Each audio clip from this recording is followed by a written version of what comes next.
has changed over the course of your career in kind of career one, now that you're in career two. But I do also want to be able to give folks a little bit of background about you. I know that you wrestled on a boys team in high school. If you could just share a little bit about how you came to that and how it led you to MMA, that would be awesome. Well, I started wrestling in high school out of default, to be honest. I just had been an athlete all my life. I loved doing sports. And when I became a freshman in high school, the sports seasons sort of changed. And the only sport offered for women in the winter season was basketball. Basketball just wasn't my sport, right? We all have a sport that we just simply don't gravitate towards, can't play, don't do well, don't have interest in. For me, that's basketball. I was not born to be a basketball player. And so I was just bored and I wanted to play a sport. And so my best friend at the time, Sharon, we were sitting in English class and she was like, I remember the moment so distinctly. She leaned over, she's like, hey, do you want to go out for wrestling? And I was like, but there's not a women's wrestling team. What, well, I guess, but can we, And she's like, well, let's see. And so I went home and I asked my mom, and my mom was kind of like, I don't think you're going to like it, but I'm not one to tell you, you can't try something. So sure enough, we just showed up the next day. We didn't even ask any permissions or anything, but it just, turned out that they can't tell you can't do it if they don't offer it for the women. Right. So we did. And that day was very memorable. It was very hard. They literally kicked our asses. They clearly did not want us there. They made it very tough on us. They didn't show us anything. They put us in with the very best wrestlers so that we kind of get our asses handed to us. And I think they thought we'd figure it out, that we didn't belong there. But I left that day with my mind kind of blown, that I was like, I could definitely get better at this because I have a drive and desire to want to. And, the good news is, well, I say the bad news is I suck. I am horrible. I suck at it. The good news is I can't get any worse. So I think if I just keep showing up every day, I'm bound to get better. And 4 years later, I was still wrestling, more in love with the sport than I had ever been. And I won the coaches award, which is still to this day, I've won the Strikeforce world title. I've won the UFC world title. That one still is one of my most coveted moments in sports, because I started on an all male team that didn't want me there, to winning the single award that goes out to one athlete that the coaches kind of deem as the, I don't know, just a standout, maybe not the best wrestler, not the team captain, not, the most, I don't know. They just give it out to one person that they think kind of exudes what an athlete should, I suppose. And so I remember when I won that, I was just blown away. And that's when I learned that perception can be changed.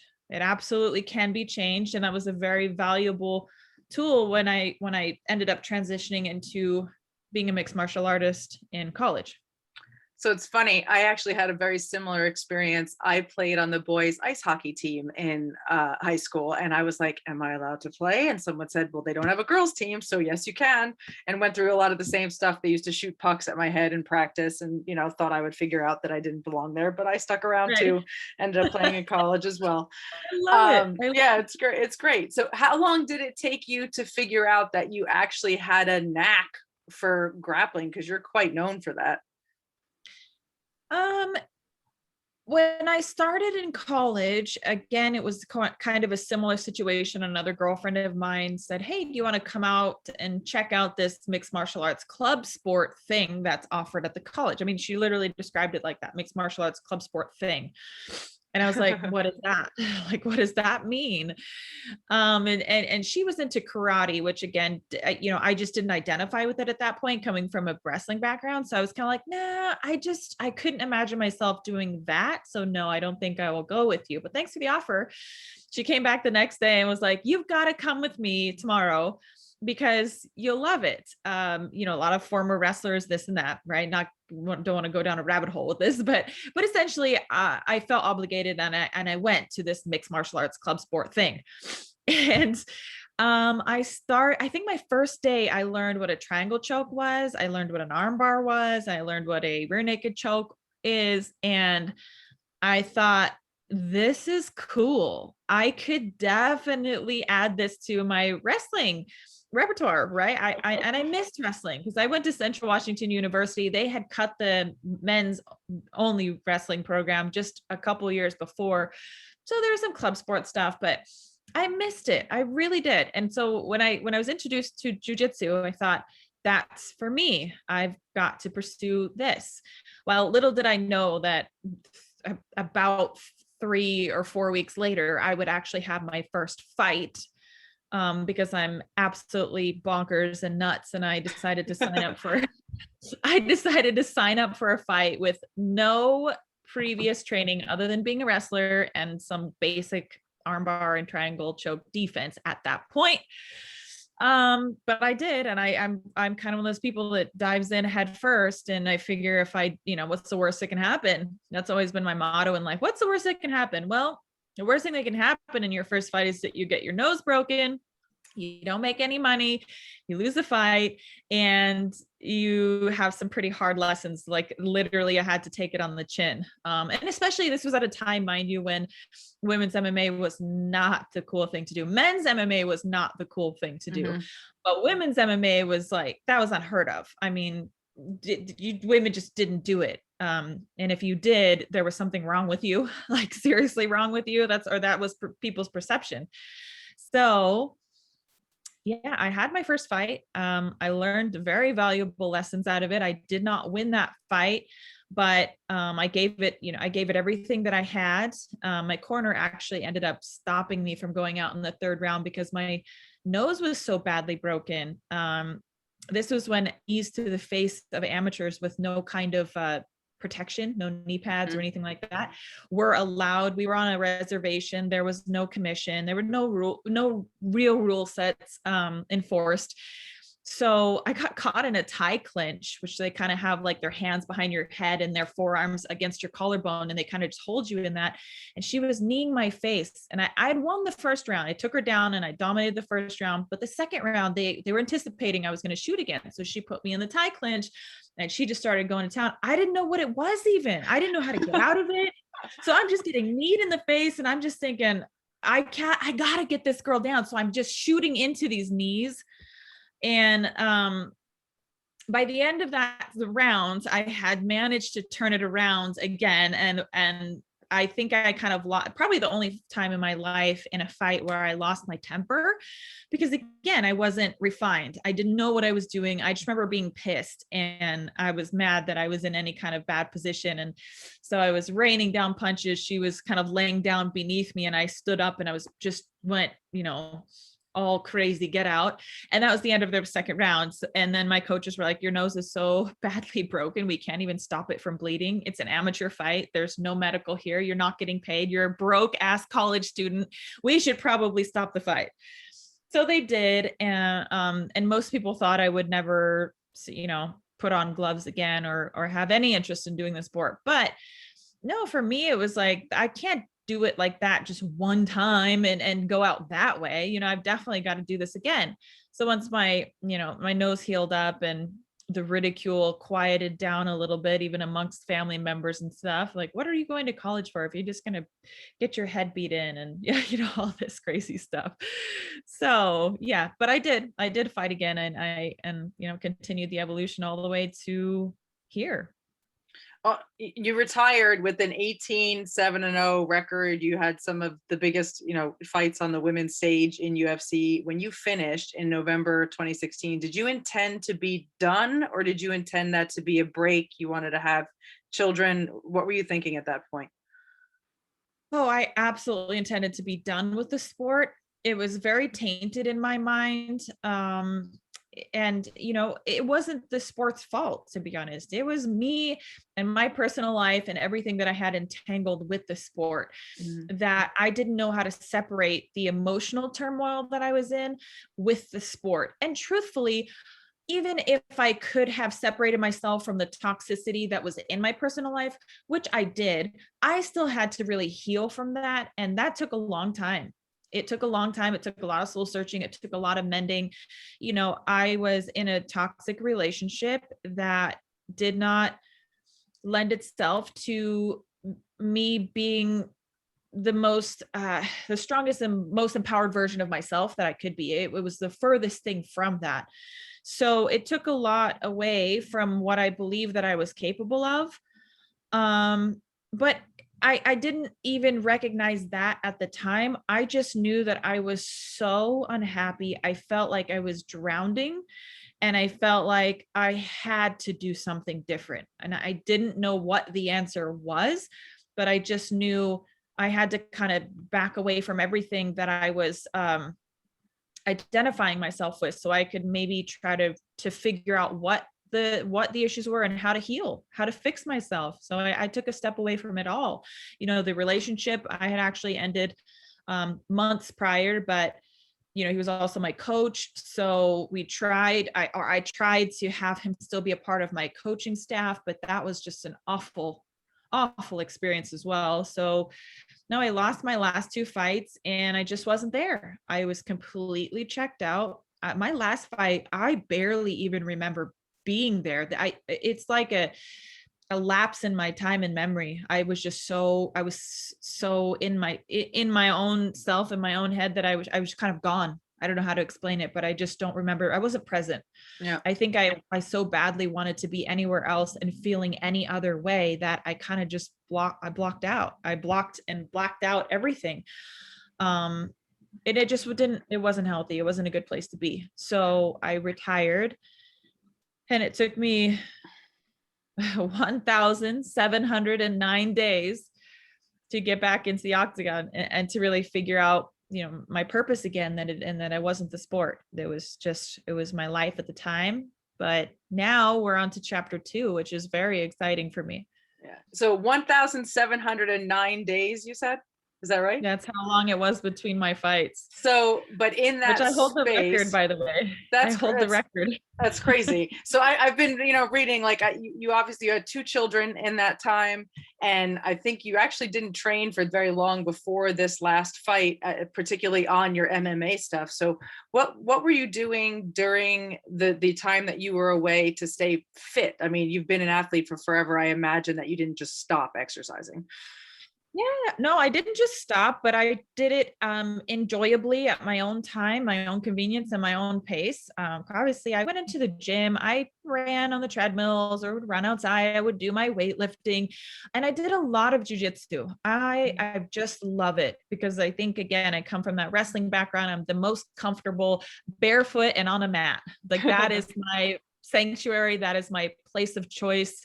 It's my comfort. And that's where I love to be. So I spent a lot of time doing jujitsu when I wasn't pregnant, obviously.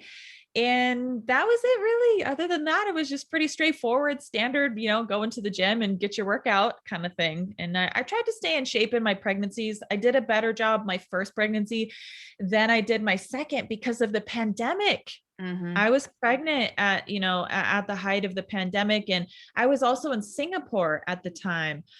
So everything was very strictly enforced. All the gyms closed down. I mean, in every way, even the pool.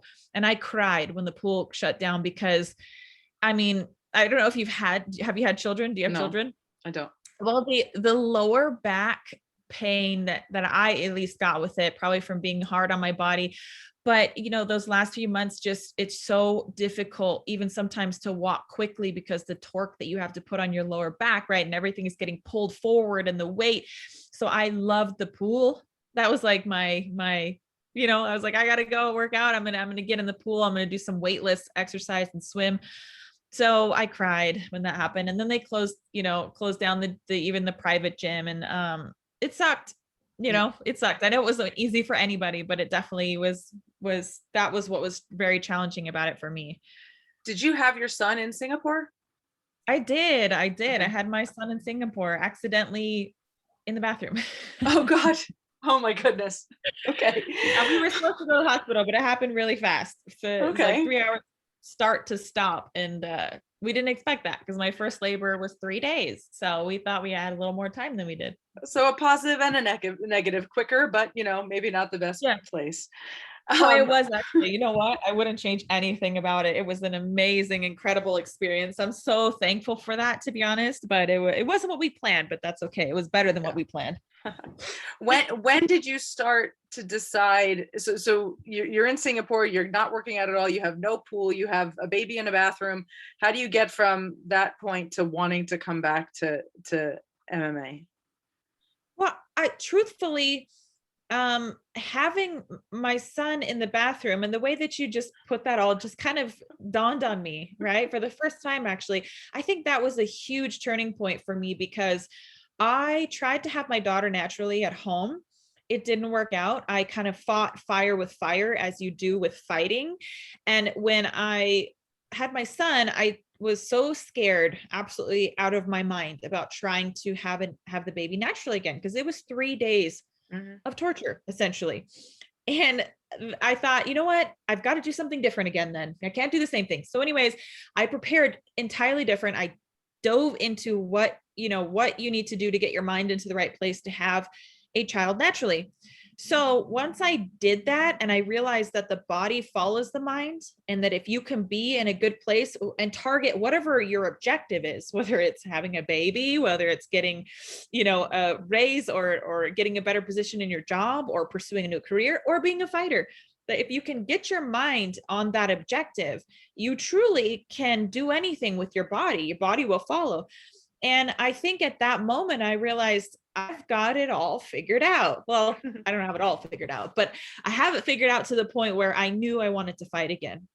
And it really was like at that point that I had made the decision, like, I want to fight again. So I told my fiance, Johnny, and he probably thought I was off my bean, but he supported my decision. He supported my decision to move out to Singapore. He supported my decision to move back, during the pandemic, because we're not happy out there, so closed off from friends and family. But that's when I made the decision. And I remember messaging Dana White on Instagram, and he just kept blowing me off, like ignoring me. And I was like, I want to fight again. So why are you ignoring me? I was like, I'm coming back there. I know where your office is. Like, I'm going to hunt you down. And then he just said, come home. And I knew, just having known Dana for so long, it was kind of like a put your money where your mouth is. So I did. I came home and I showed up one day at his office and knocked on the door and was like, I'm here. I want to fight. And I was about 4 months postpartum at that time. So obviously I still had a lot of work to do to even just get myself back to being a top tier athlete. That was, took me a year really to get to that point where I was like, I know that I'm better than I was before. I'm literally better physically. I'm stronger than I was before, and better, faster, everything. So for those who don't know, listening to the podcast, Dana White is the president of UFC, and you are literally like a past champion, super popular fighter, messaging him and he's not answering you, which is actually kind of funny, but I love that you showed up at the office. When you decided that, what did that workout schedule to make your comeback? What was your training schedule like at that point? Well, I had to ease into it. The mind again remembers that, hey, body should be able to move and perform like this. That wasn't the case. There were times that I remember the first time I tried sparring, just light sparring, and I was, maybe 5 or 6 months postpartum. I had been doing some grappling, but my pelvis, like the joint in my pelvis, it popped. And I kind of sprained it. And I was like, just from moving laterally too fast. I mean, it sounds ridiculous, but that's, women go through so much to be able to birth a baby that like, these were the trials and tribulations I had to go through. And I was like, I just moved laterally. I tried to move laterally fast. And like, this is going to be very difficult. I realized at that point that it's going to be challenging and that I have to just go slow and steady. And that's something I think, being at a more mature point in my life, I was prepared to do that, as opposed to trying to rush it. When you're a younger athlete, you just want more. More is always the better answer. There's never a less is more kind of attitude, I think, with like younger athletes. They want to go and just full bore ahead. And now I think me being more mature, I was like, no, slow and steady, because more is not going to be more. It's not going to lend itself to getting me back faster. Slower is faster in this. So that's really what it was. I just every day, I got in, I did jujitsu, I did strength training, I did what I could do, and I stayed away from the things that I couldn't. I also had some like pelvic floor, which is like that kind of, if you don't know, it's like what holds everything up and in, right? So but it's a strong base at the muscle. But after you have kids, right, you have to kind of strengthen that slow and steady too. So I could not run. I haven't run in well over a year. I didn't run at all for my training camp. Zero. I did everything on the bike or in the pool or anything low impact, because I thought, you know what? I can fight. I'm feeling really good. Once I got past that 6-month hurdle, I started to resemble an athlete again. I started to feel like an athlete. I started to move. I got over kind of the hurdles of those little weird injuries. And I was like, okay, this is not unrealistic. I can definitely do this. And at about 8 months postpartum, I booked my fight. I booked the fight. And that's when we really started to hone in on sharpening skill sets and whatnot. But I mean, the majority of that past year was just getting my body back to, I keep saying back, but that's not even the right terminology. I never thought about it as like back to this, because I evolved past that point. I moved forward into something better. I was going to ask you, you said you started to evolve into something where you felt like an athlete again. And I was going to ask if it was the same athlete you were prior to having your kids, or if it was a different type of athlete this time around. Well, I hit the point where I felt like I was where I once was, and then I passed that point. And that was very motivating for me. Yeah. That's awesome. How so? What do you think you're better at now? I'm definitely faster, without a shadow of a doubt. I'm definitely faster than I am. And I think it's a mind-body connection. I think in part it has to do with having children, and again, having that confidence that if I set my mind to it, I can do it. I didn't have that before in the way that I do now. I also think getting rid of a lot of the dead weight in my life has given me a sort of lightness that translates over into the octagon. I think when we fight, we sort of resemble how our life is at the time. When we go into our fights, some people are slow starters. They need to get hit before they really start going. Some people go out and they're fast burners and they want to finish the fight in one round, so different things contribute to where our mind is and where we tell ourselves we are. But I just understand my body in a different way to get it to pull from all angles. And I work with training labs now, and Coach Cal, he's just phenomenal. I just want to give him a huge shout out, because he turned my body into basically a mathematical equation and a science experiment, although less on the experiment side. I mean, he knew what he was doing. So I didn't feel like an experiment, but I felt like a science project and a math project. And he broke it down in an individual basis on a daily basis for me to not guess anymore, because as fighters, it's not a sport where you make a lot of money per se. You can, but majority of fighters struggle financially.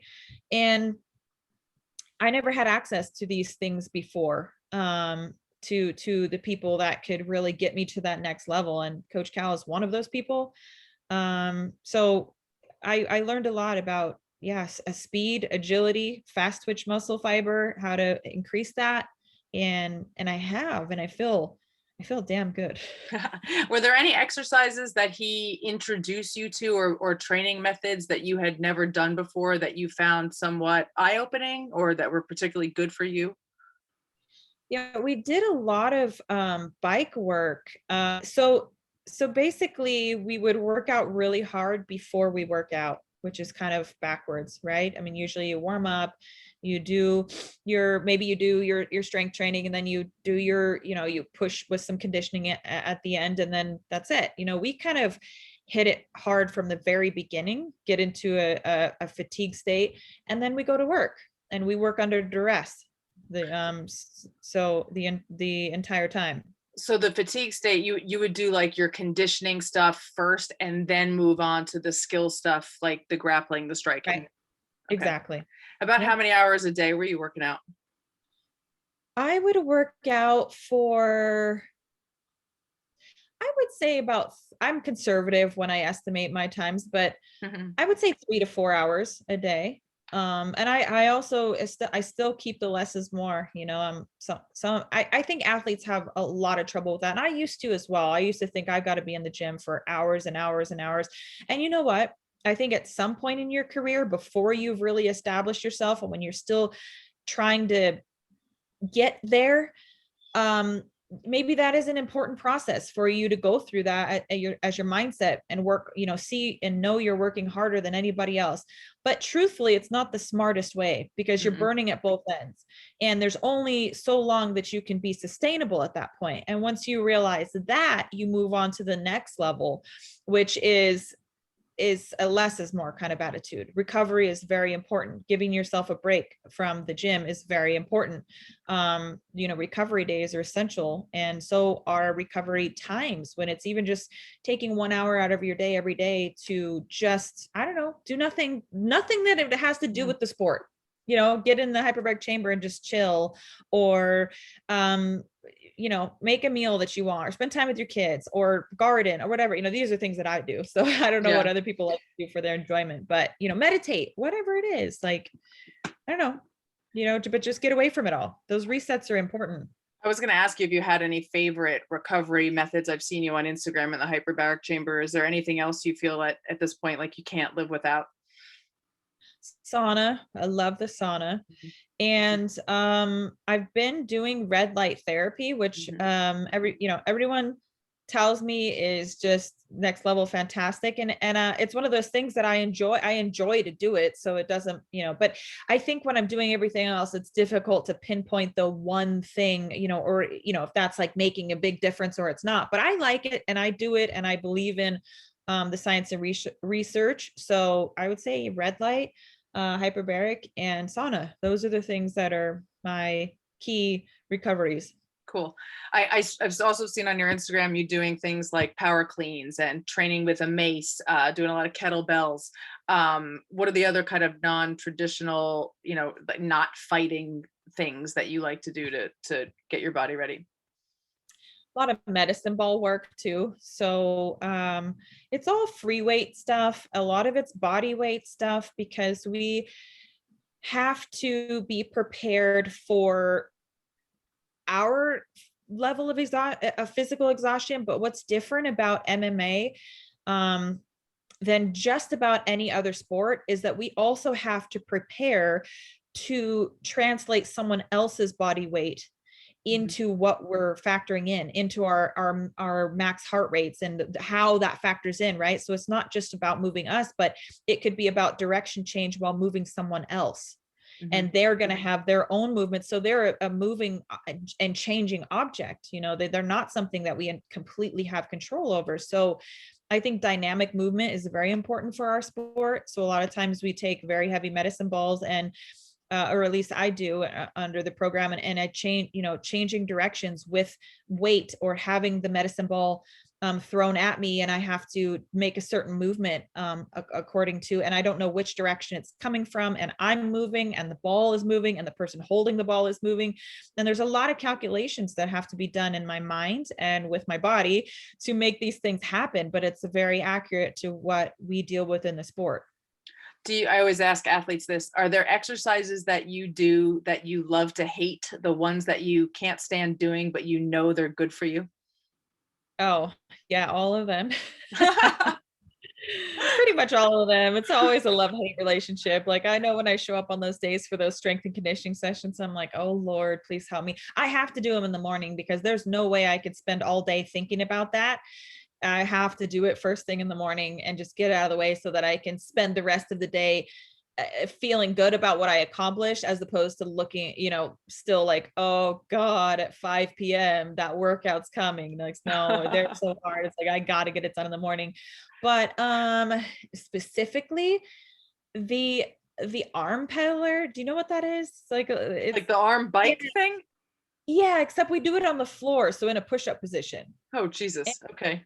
Yeah, and so I always I don't know, like I hated that one so much at first, and I struggled, especially with the core, trying to get my core onto the next level, that now when I do it, it's still really hard because we're upping the numbers and, my rotations per minute, but it's something that I feel like I've gotten so much better at, but it's still dreadful. Does that make sense? So there's Yeah, a sense of absolutely. reward each time that I do it, that I'm like, okay, you know what? I'm doing this and I'm doing good at it.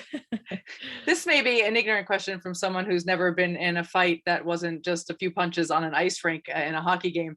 Do you have to train to be able to take punches specifically again? And how do you do that if you do?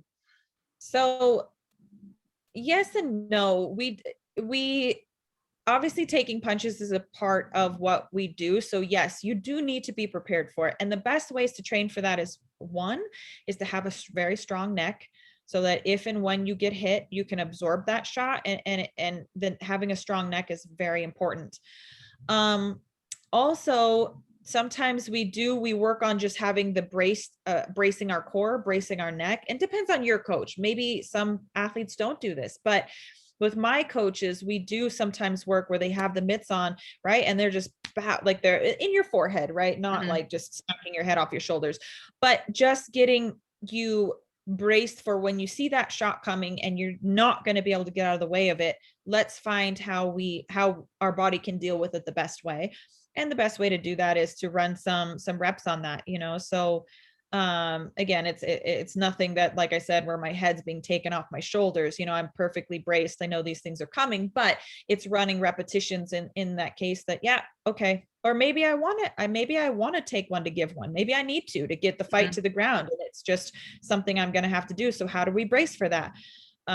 Again, strong neck, strong shoulders, braced back, braced core, and biting down on the mouthpiece and being ready to also target where that shot lands. So you don't want it to land right in your jaw and your mouth and your nose. So when you see the punch coming and you're like, I'm gonna absorb this one, you also target that strike to land in the best position for you, which is generally like the top of the head and kind of the hard part. You can also break someone's hand. You could have the intention of breaking someone's hand by headbutting their fist. So essentially, you do practice that sometimes, where you headbutt the fist, so you are more prepared for that punch to land than they are. I'm going to say I don't want anyone listening to this podcast to go out and try and headbutt someone's fists. Just saying, I do not recommend that. But if you're going to get hit, it might be the best strategy. I'm also thinking now, you're training so many hours a day, and I believe you're still breastfeeding your son. Is that true?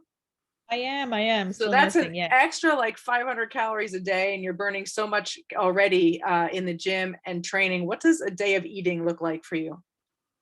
I love my food for sure. It depends if I'm in camp or if I'm out of camp. Right now, it's a little bit more lax and I'm kind of in a growth phase. So I'm sticking around like between 22 and 2,500 calories a day. And my protein to fat to carbs is about a 40, 30, 30 ratio. So I try to just kind of be mindful of that, but I'm not weighing my food at this point because I'm far enough out that I have a general census, right? Kind of eat to what I need. And I kind of know how to do that after this last camp, where I was extremely diligent as I'm moving further into camp. If weight loss it was for my last camp, I was weighing everything out. I was about 1,800 calories every day, and similar fats to proteins to carbs breakdown, with some micro adjustments at times, just depending how my body was doing. But that's really it. It was like 5 ounces of chicken or 5 ounces of lean red meat per meal, egg whites, things to help get more protein. That was a huge change for me because I had never paid attention to that before. And once I started putting my food all written down and I had it out in front of me of how much I was actually eating of protein, like sometimes I was as low as 40 grams a day. Wow. That's insane. What are you shooting for now? Now between 120 to maybe 150. Okay. So you're mostly looking at macros. You're not doing you're not paleo or keto or a vegan or anything. You're just looking at macros and putting in what you need to put in. And micronutrients, to be honest, too. I'm paying attention to that as well. Like how much calcium do I need? You know, Mhm. if I could eat if I eat a whole foods diet and I try to balance it all out, I'm essentially, my goal is to eat all the nutrients that I need with those limitations, with the 1800 calories, with the balance of fats and carbs, but not need a multivitamin. Okay. That would be that, like in a perfect world, I'm looking at those things. I'm trying to get all of my nutrition from food. I eat all organic and or as much as possible, no processed foods. And that's pretty much it. Are there any foods that you, aside from the processed foods, are there any foods that you no longer eat? Like, some people decide I can't eat beans, or I can't eat red meat, or eggs are bad for me. Okay. I slowed down a lot on dairy. Mhm. I don't really do milk anymore, maybe as a treat. But I find that it seems to bloat me. I seem to have just a little bit of an adverse reaction to it. Um, and that's really it. I still, dairy is also my absolute favorite food on the face of the planet, though, next to carbs. But I would choose cheese over bread if push came to shove. Mhm. I hate to even think about that, but yes, so I still do cheese, but a lot of times I'm supplementing goat cheese as opposed to just regular. And I kind of like, one day I'll do a little goat cheese, and one day I'll do an ounce of cheddar cheese or something, a little bit of sour cream. And other than that, I pretty much stay away from dairy. My son also had a dairy allergy when he was born, up until he was about 10 months old. So I had to do dairy free then anyways. And that's kind of what brought me onto the whole like change, and it wasn't as hard as I thought it was going to be. So I've made some changes Do you when it comes cook? to dairy. I do. Yeah, I cook. I love to cook a meal for people, like to have dinner. I really enjoy cooking, but meal prep cooking is not something, that's just work. Yeah. But yes, I do. And my mom helped me tremendously this last camp. She came down for the entire month. And so I would tell her, Mom, I need you to steam the broccoli for me and weigh it out in 5-ounce portions and put it in the fridge, and she would do it. So she That's was great. awesome. She was incredible. What's your go-to pre-fight or pre-workout meal? Before I work out. I don't like meals before I work out. Some people can handle that, but for me, it's like you can bars. Okay. Have you heard of that? I've heard of them. Yeah, Yes, I've never had one. they're really good. So they have this a starch basically that is a sustainable energy. So I will take like peanut butter bar, and I'll have one of those before I work out, or I'll have a scoop of the UCAN starch in my water, and I'll drink about half of that before I start working out, and then I'll finish the other half as I'm working out. But honestly, I would say the biggest difference for me, I don't like having something heavy in my stomach, because all those workouts, the really tough ones, you always feel like you're going to vomit. Mhm. I used to do like a banana, or like, I don't know, like pre-workout sometimes. I've just never been a big fan, but I've tried a few different pre-workouts. But I always feel like I didn't like having something like that in my stomach when I worked out. So anyways, the UCAN is just a beautiful way to sustain your energy during the workout, which I've never experienced that. There's always a point where, and if I don't do it right with UCAN, I'll hit it. I'll also hit that wall where it's like, Hmm. I just have nothing left. But if I manage to get it in at the right time before my workout, and I continue to have that in my water while I'm drinking, I don't hit that wall. I'm not saying I don't get tired, but that sickening tired where Mhm. you're almost like your stomach's reaching for something. It's like, I need Yeah. energy from my stomach's like, and you just feel like you're like, oh, you get like just you want to puke and pass out at the same time. I don't feel that when I take UCAN properly and I do it the right way, and I'm not like rushing myself. I don't have that experience, which is wonderful, because the workouts are hard enough themselves. I don't need any help making it any tougher. It's funny. I always say that feeling feels like the bottom fell out. Like there's just nothing there anymore. Yeah. Yeah, it's just this sickening feeling. So What do you do when your fights are at nighttime? Sometimes these UFC fights don't start till very late. How does that change your eating during the day if you're not a person who loves to have food in your belly? So the fights start somewhat late. I thought my last fight was at 8:30, so I knew that moving forward, it wasn't going to be a super late fight card. So since I started doing this new program, which is only for my last fight because I was retired for 4 years, I essentially would stop eating by 7 p.m. and be in bed by 10. And that was it really. I just tried to hit about a 12-hour fast. So I would eat again at by 7 a.m. in the morning. And it worked out really easy and well for the fight. You know, I think I probably didn't eat anything else after about six on fight day. Yeah, it was about 6 p.m. And it was perfect. You know, I just, yeah, I kept it really simple, and I didn't change anything either, like after weigh-ins, because like some fighters like to go way off, and this after weigh-ins, they're like, they can go ham, you know, so they would just want to eat everything in sight. But I just wanted to stay consistent with what my body was used to, because the weigh-ins is one aspect of it. A lot of people coin that the fight before the fight, but for me, I was so well prepared. I barely had any weight cut, so I didn't bounce way up in weight. I wasn't, you know, such a ugly part of what we have to do to make a certain weight. And then a lot of times fighters blow up and they're carrying all this extra fluid, and it really doesn't lend itself to being the best athlete. Like, what sport in your right mind would you ask somebody to dehydrate themselves and starve themselves the day before they're supposed to have the best performance of their life? And to the point where if you were hospitalized, they would like rush you into the emergency room and like be getting IVs and you stat. Like, and they'd be like, what happened? Were you stuck in the desert for like 3 days? Like, you know, like massively dehydrating. So I did not do that this time. I prepared so well to not have that type of a weight cut. And so I didn't bounce back up high in weight. I didn't have all these urges to want to cram food into my body and cram liquids into my body, which a lot of fighters do because they're heavily depleting themselves. But to me, I think it makes the most sense to stay close to your fight weight and not deprive yourself and go through all these extreme ups and downs leading into your fight. So that's what I stuck to. You're a bantamweight, correct? So that's 135. Do you typically walk around 135 then? So before I used to walk around at about 147. Okay. And you could cut 12 pounds.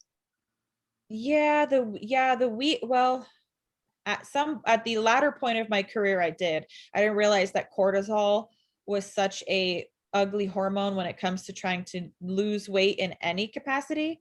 Plus, I also was suffering from hypothyroidism. So I was super stressed, and I didn't realize that I had hypothyroidism. So I was eating like a rabbit. I was so depleted in all my training sessions, yet the weight wasn't coming down.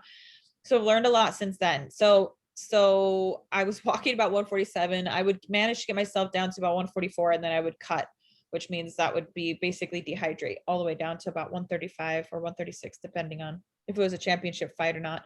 But now I keep my weight now about 144 is what I've been back up to since just, enjoying myself after fight camp.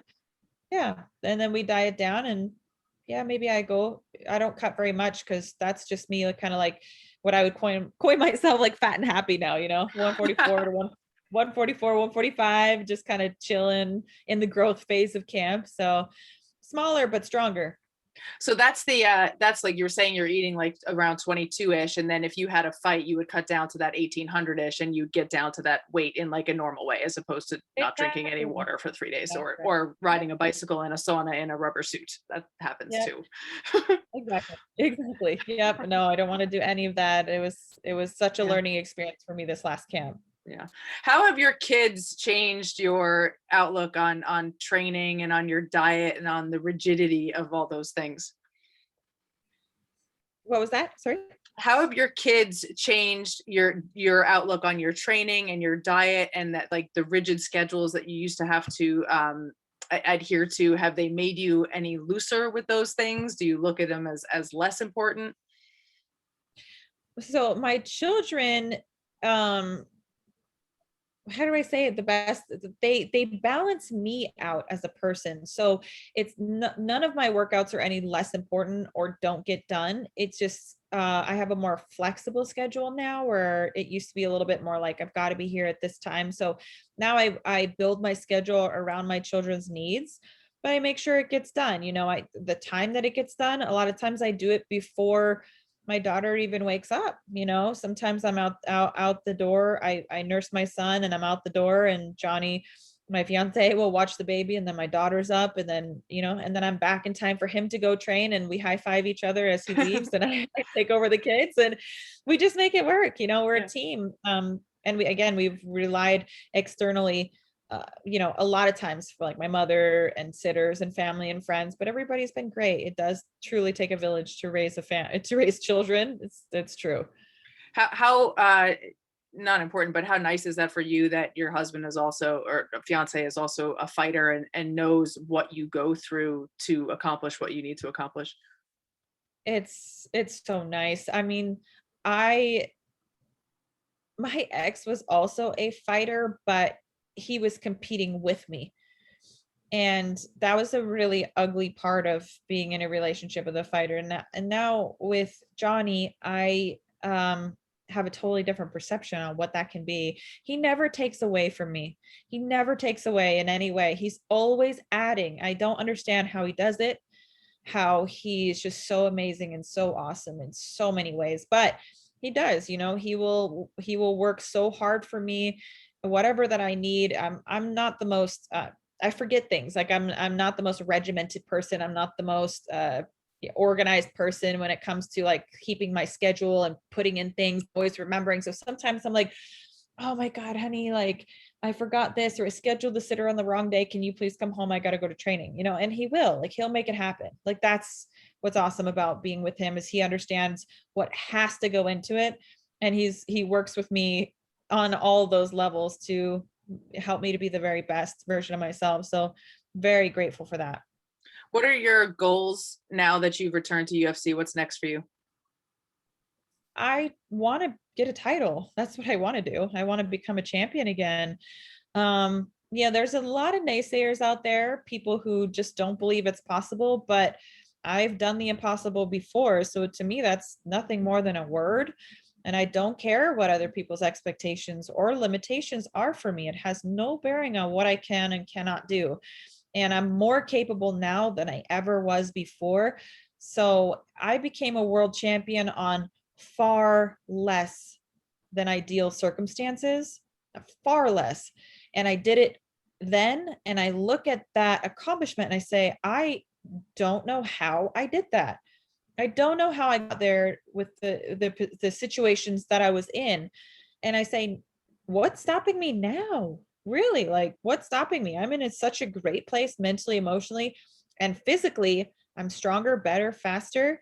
And people were wondering that going into my last fight, but I think I answered a lot of questions. Mm-hmm. But now, of course, people were like, well, we want to see you fight someone tougher, someone this, or someone, there's always going to be more that people want to question about me, but I have plenty of answers up my sleeve. So just got to wait for the next fight. That's it. So I'm hoping maybe sometime in November.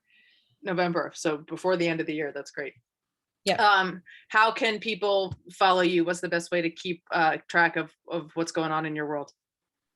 Well, you can follow me on all my social medias. It's Miesha. Don't, it's I before E, that good old rule for spelling. If it goes for my name too, because there's plenty of those fake accounts out there. So don't get sucked into that, roped into those. So, but it's just at Miesha Tate on pretty much every social platform. You'll find me there. And that's it, really. Yeah, I think that's it. Cool. Well, I wish you the best of luck, and I thank you so much for joining us. It's been great to talk to you, and I can't wait to see the next fight. I appreciate it. Thanks for having me. Thank you so much, Miesha. I'm going to stop this.